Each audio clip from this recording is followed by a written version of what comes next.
All right, let's dive into a story that's so much more than a business case study. It's really about how a handful of people with one big idea didn't just build a company, they helped build a new modern India. We're talking about Infosys. Let's get right into it. So this is the question, right? This is the core of the whole story. It seriously sounds like a movie pitch, doesn't it? You've got 7 engineers, next to no money, and a dream that would literally reshape the economy for 1 billion people. But this isn't Hollywood. This really happened. And this is where it all started. 10,000 rupees. In 1981, that was the entire seed capital for what would become a multi-billion-dollar giant. And the best part? That money didn't come from some slick venture capitalist or a big bank loan. Nope, it was from the personal savings of founder Narayana Murthy's wife, Sudha. Talk about a leap of faith. Now, to really understand just how crazy this dream was, we got to jump in a time machine and go back to the India of the 1980s. Okay, so picture this, a world with no startup culture, no VCs throwing money around, a world where just getting a computer could take years of paperwork. That was India in 1981. It was basically a technological desert. Trying to build a global software company there, it seemed, well, impossible. But even in that desert, something was growing. Narayana Murthy and his 6 partners had this vision that was just completely out there for the time. They were convinced they could build a world-class software company right out of India.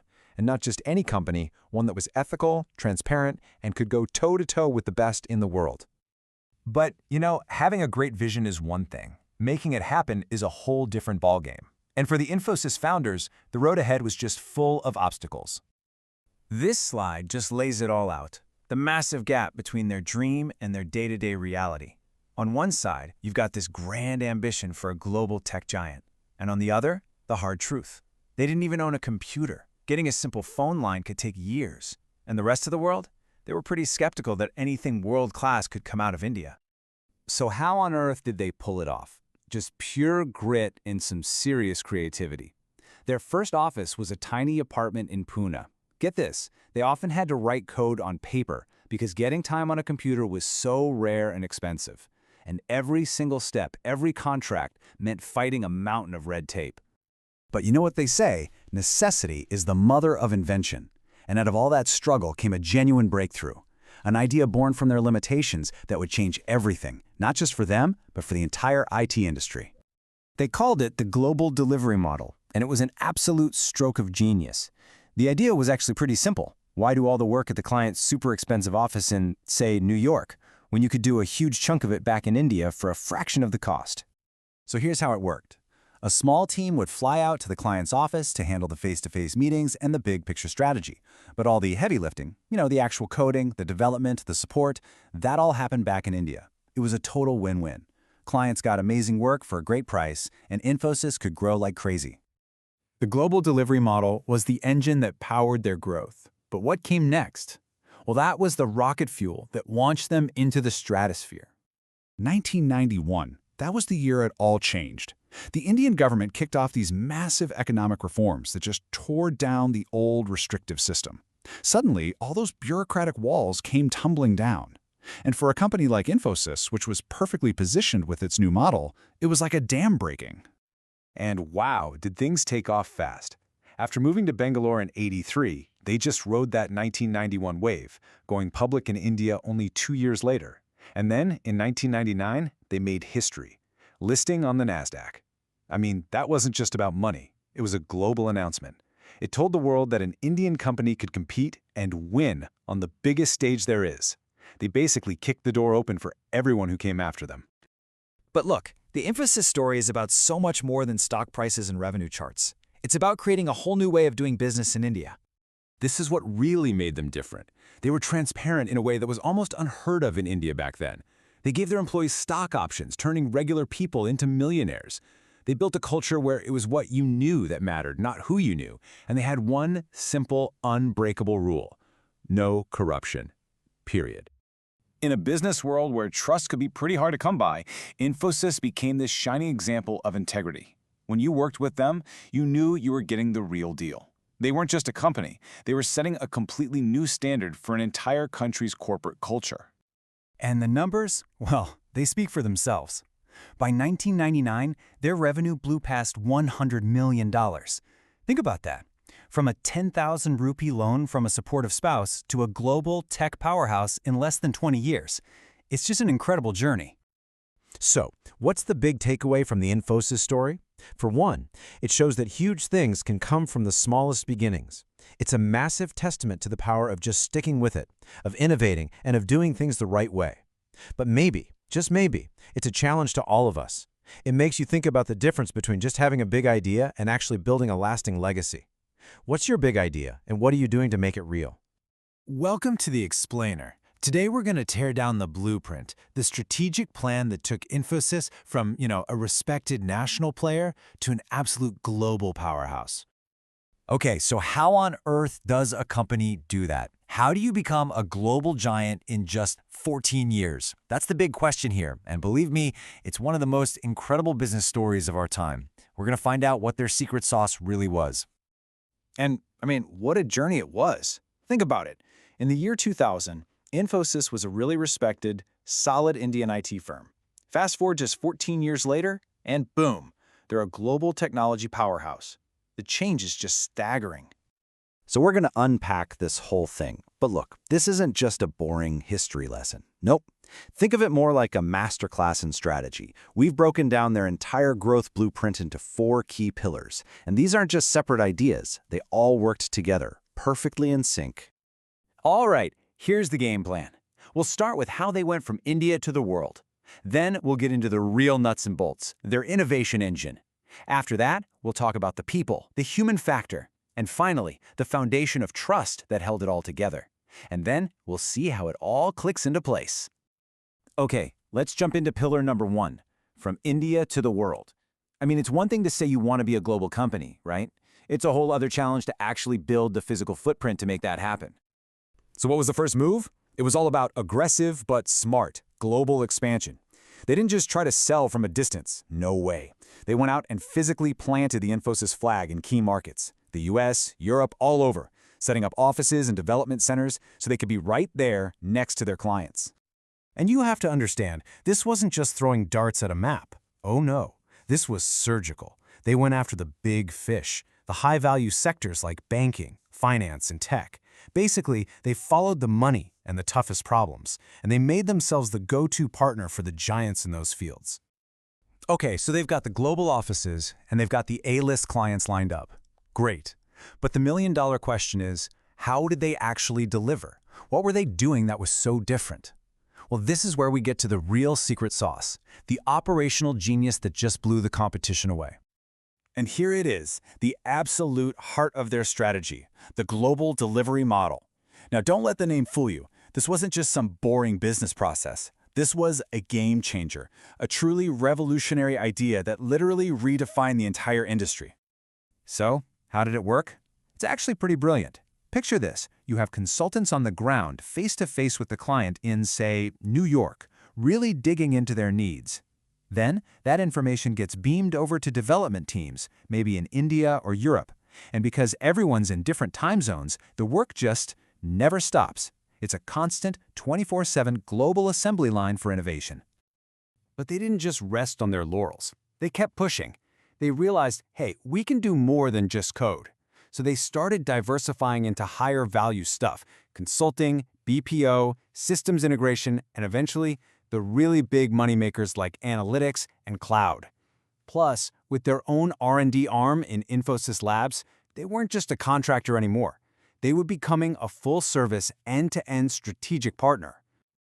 All right, so you've got this incredible global machine, but what fuels it? Well, that brings us to pillar 3, and it's maybe the most important one, the people. Because an engine this big needs an absolute army of talent to keep it running. Seriously, to power this kind of global engine, you need people. Lots and lots of people. We're talking about scaling up the workforce on a level that was just unheard of at the time. It meant they had to create a machine, not just for hiring, but for training folks on a massive scale. And get this, by the mid-2000s, we're talking over 100,000 employees. Just let that number sink in for a second. It's insane. And it really puts into perspective the massive challenge they faced. It's not just about finding 100,000 people. It's about training them, managing them, and somehow keeping the company culture alive. But here's the key. It wasn't just a numbers game. It wasn't about just getting bodies and seats. It was about building a culture, a system for creating top-tier talent from the ground up. And the heart of that whole operation? Their famous Global Education Center in Mysore. This place was like a university for creating the perfect Infosys employee, focused on merit and always learning. Okay, think about it. When you're building a skyscraper this tall, this fast, you better have a rock-solid foundation, or the whole thing comes crashing down. That brings us to our fourth pillar, one that's easy to forget but is absolutely crucial: leadership and trust.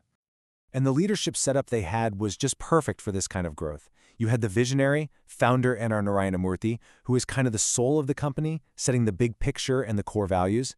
And then you had the operators, guys like Nandan Nilekani and S.D. Shubalal, who were the brilliant executors making it all happen on the ground. And that leadership insisted on playing by the book. Strong governance, high ethical standards. For them, this stuff was non-negotiable. And that's what gave investors the confidence to pour money into the company, especially when they listed on huge exchanges like the New York Stock Exchange. It proved you could grow like a rocket ship and still be a company people could trust. So, let's recap. You've got the global footprint, you've got the killer innovation engine, you've got the massive army of talent, and you've got the trusted leadership holding it all together. So, what happens when all those pieces of the blueprint click into place? What does the final picture look like after this wild 14-year ride? Well, for starters, the money was just huge. By 2014, their revenue blew past $5 billion. That's not just successful. That's a number that puts you on the global stage as a serious economic powerhouse. It cemented their spot at the big kids' table.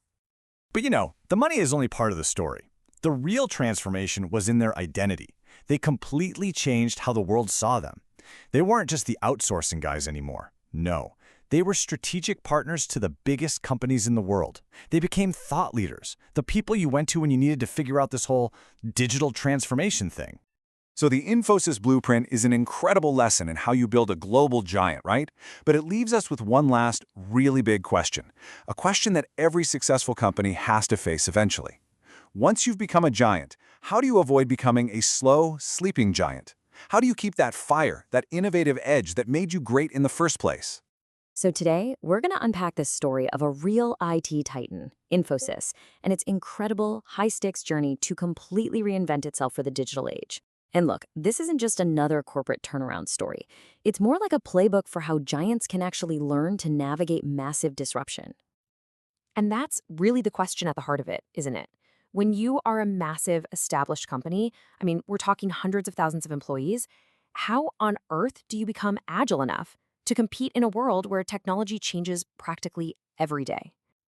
To really get what was at stake here, we need to jump in the time machine and go back to 2014.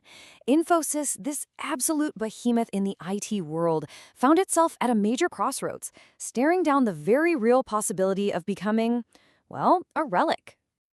The stakes could not have been higher. Seriously. The traditional IT services model, their bread and butter for decades, was quickly becoming obsolete. This wasn't just about tweaking a few services here and there. No, this was a fight for survival. It meant they had to completely reinvent the company's core identity. So how did they pull it off? Well, the whole transformation really started right at the very top, with a fundamental shift in leadership and a brand new cultural playbook for the entire company. This timeline really shows the key moments that steered the ship. The first big shakeup was in 2014. Vishal Sikka came in as the first ever CEO from outside the company's founding circle. That alone sent a huge message. Then, fast forward to 2018, Salil Parekh took the helm, and he really shifted the focus towards stability and a relentless client-first approach. And that leadership shift, it signaled a much deeper cultural change. Infosys was moving away from its founder-led roots, which had served it so well, and toward a professional, globally minded management structure. And that was absolutely crucial for competing on the world stage. A huge part of this new playbook was something called design thinking. And listen, this wasn't just some corporate buzzword they threw around. It was a totally different way of doing things.